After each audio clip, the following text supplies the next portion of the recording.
Hey everybody, good morning and welcome back to Blu-Roy Movies. Sunday morning, so you know what that means. It's time for the weekly watches.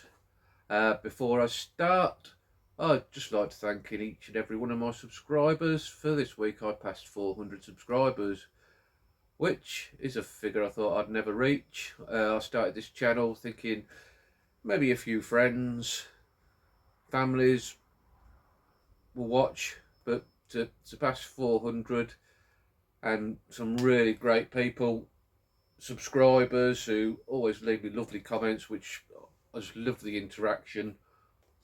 Always great to hear what you guys think of me videos. On the whole, a lot of positive comments, which is fantastic. So yeah, really pleased. Thanks very much. But you're not here for that. You're here for what I watched. 8 things this week. Broke the usual 7.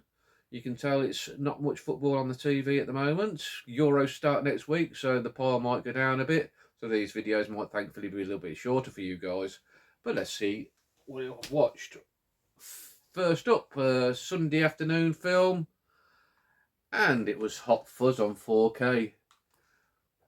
Now I always flip-flop in between which is my favourite, Shaun of the Dead or Hot Fuzz.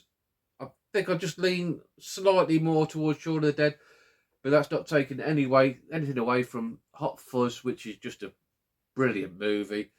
The chemistry between Simon Pegg, Nick Frost, absolutely fantastic together, those two guys.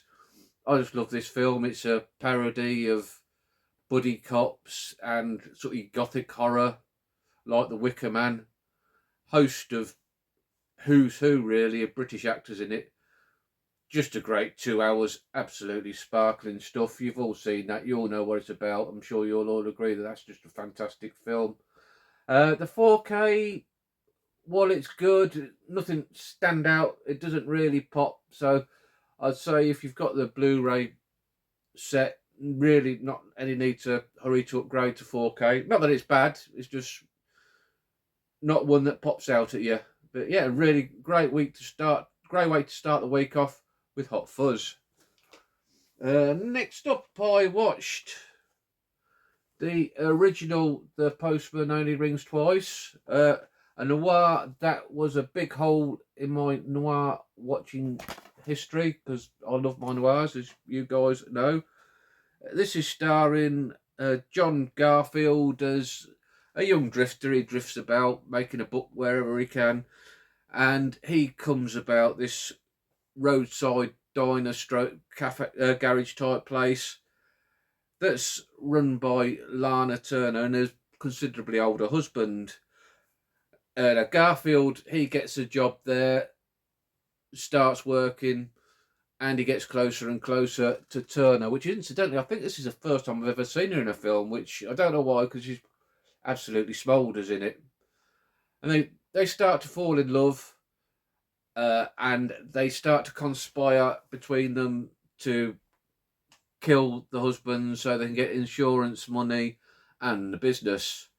I thought it was good, solid noir, not as good as I thought it was going to be. It's kind of like Double Indemnity, but not quite as good.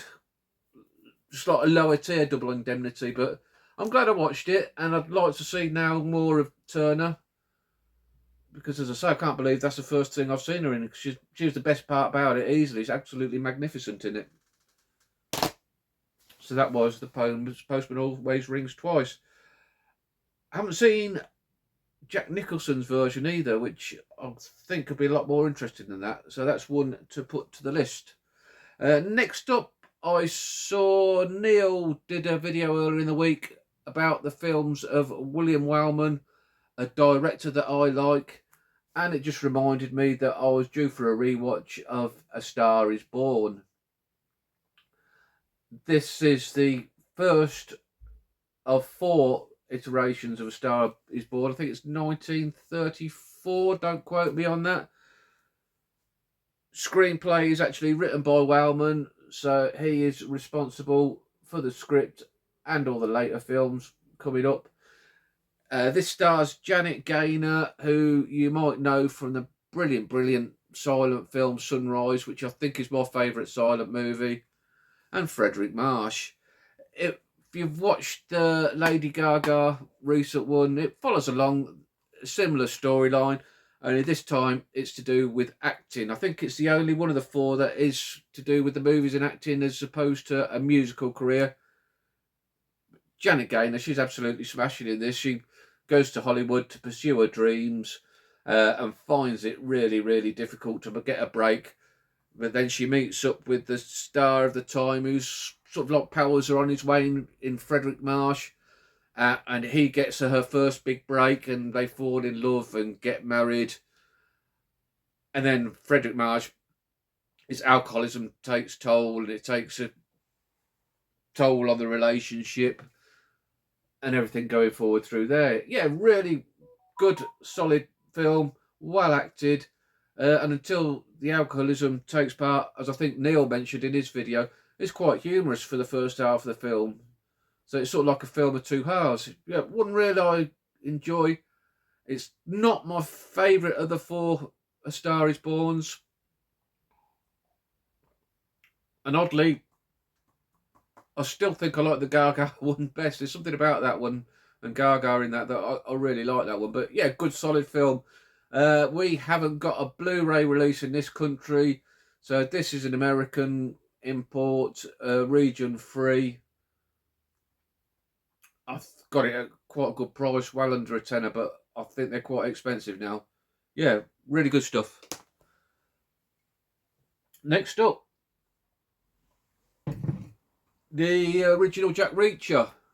Tom Cruise doing Tom Cruisey things.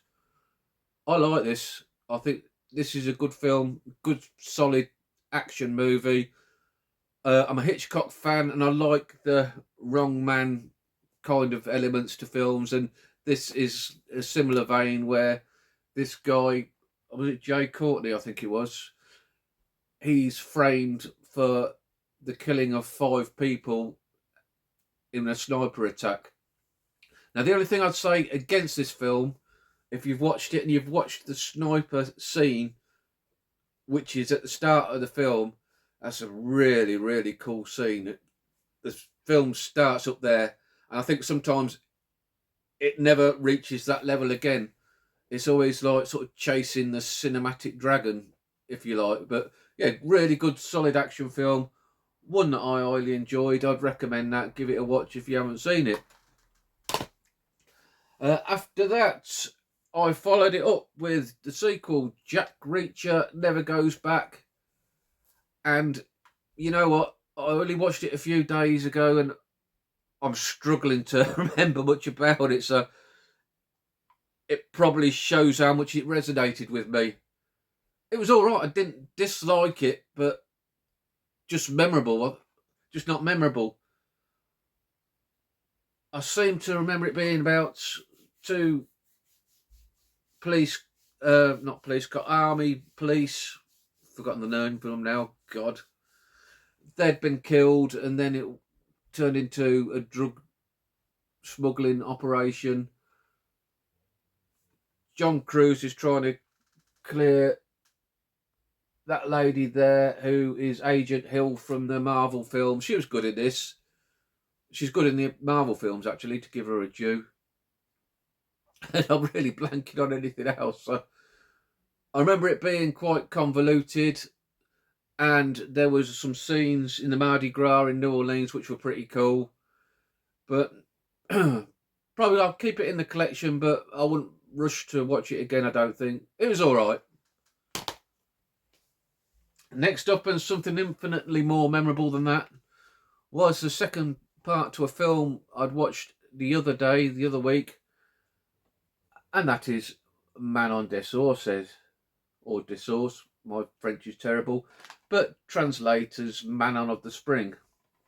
Now, this was the second part to Jean de Florette, which I watched a couple of weeks ago and absolutely loved. And I watched this one and I thought at first it wasn't quite as good. But after I watched it, I kept thinking about it and it kept resonating with me. And I actually went back in and upped it on my letterbox to score. Yeah, just think about it, it is actually as good as the first one. It takes on the story 10 years later, and it's got uncle and nephew team again of Yves Montand and Daniel Utal. And this time they're dealing with the daughter of Gerard Depardieu. Now she's grown up, and I'm doing the James and dropping everything. And I don't want to say too much about it because I don't want to spoil it. Now, I've been told before that sometimes I say too much about films and give too much away. Actually, my dad told me that. He goes, "Don't need to watch it now, Roy."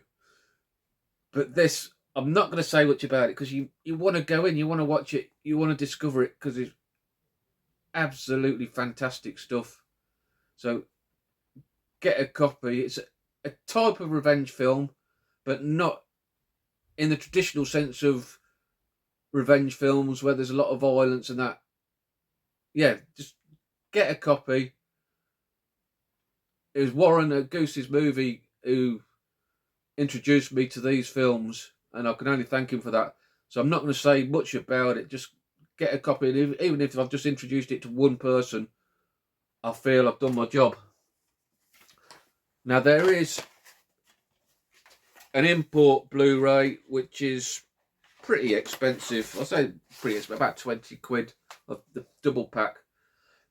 Excuse me, which I might look at getting at some point. But if you just want to see the films, the DVD set is available for about a fiver.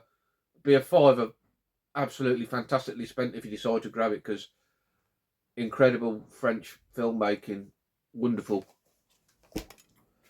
Definitely the pick of the week, definitely. And next up, I watched Walter Hill's Southern Comfort. I'd shown this in a week that I'd recently picked it from CEX, and I'd never heard of it, to be honest. And lots of you guys were telling me what a great film it was. And yeah, you were right indeed, because this was a wonderful action type film. Maybe sort of Deliverance with sort of Predator flavours, if you like. Yeah, really good. It's about these American National Guard, which is our equivalent to, it's not the TA anymore, is it? Territorial Army Reservists, they call them. And they're doing manoeuvres in the Louisiana swamps where they upset the locals, and then it becomes a battle for survival with the locals who know the terrain, and it becomes real battle to the death. Yeah, really good stuff. I really enjoyed that. Walter Hill, just a great director. Yeah, I'd recommend giving that a go. That's Southern Comfort. And last for the week, and no means least, was The Halfway House, a film that Larry sent me over, directed by Basil Dearden, who is accidentally becoming quite a favourite director of mine. I think unwittingly I've now watched 3 films this year by the same director and really liked them both. I've watched this, The Green Man, that Larry sent me also, and The Ship That Died to Shame, which also Larry sent me. So Larry must be quite a fan of this director too. Yeah, this is a good, if odd, little film. The Halfway House. It's shot in 19 and set in 1943 during the Second World War, and these handful of characters that have all had something or going on in their past or presents, they all congregate and meet up in this house in the middle of nowhere, this bed and breakfast type hotel place in the middle of nowhere in Wales.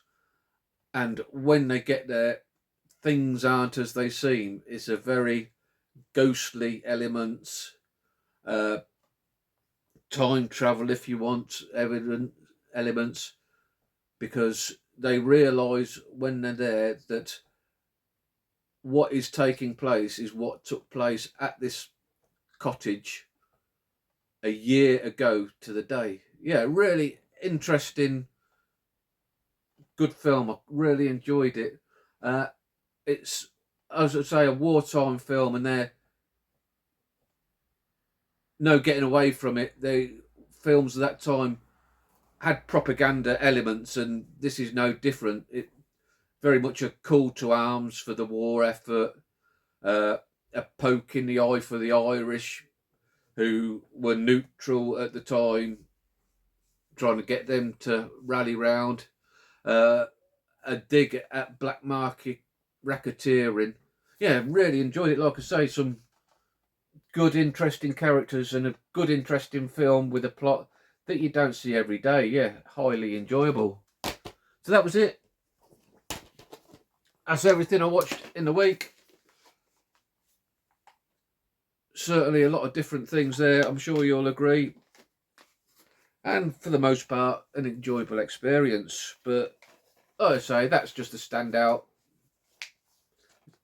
Just one person watches that, I'll be really happy. And I've thrown it on the floor. Thanks very much for watching, guys. Hit the like button if you've liked what I've done. They keep telling me it helps with everything, so they must be true. Subscribed if you've liked what I've done here today. And enjoy the rest of your weekend. Over and out.